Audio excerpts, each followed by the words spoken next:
My name is Ibiye Camp.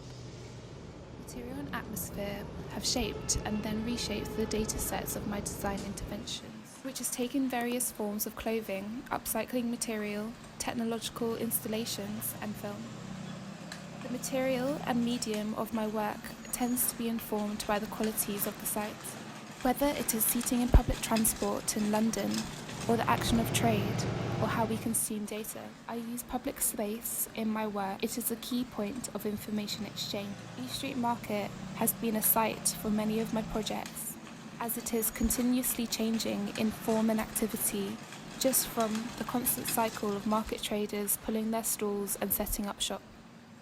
When designing, I develop concepts in various scales of the site. An example of this are data collection devices I constructed for people to scan the actions within markets. The first device was to collect information at a bird's eye view from above. This collected details of signs and buildings in the street.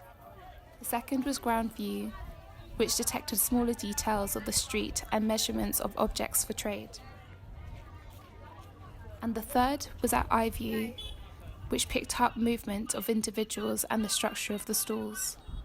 The idea was that data collected could be stored and valued as a commodity for the trader.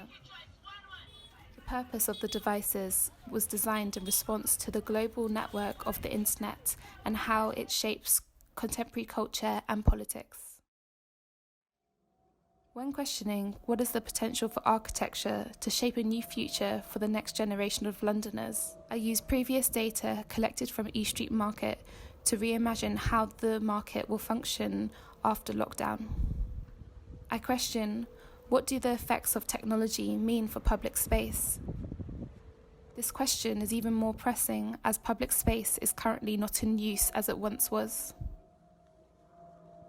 One of the many challenges for London in 2020 mean that we will need to rethink public space in the city and potentially the future of the busiest areas. The markets will be running, however, the distancing between individual stalls will not be laid out as it previously was.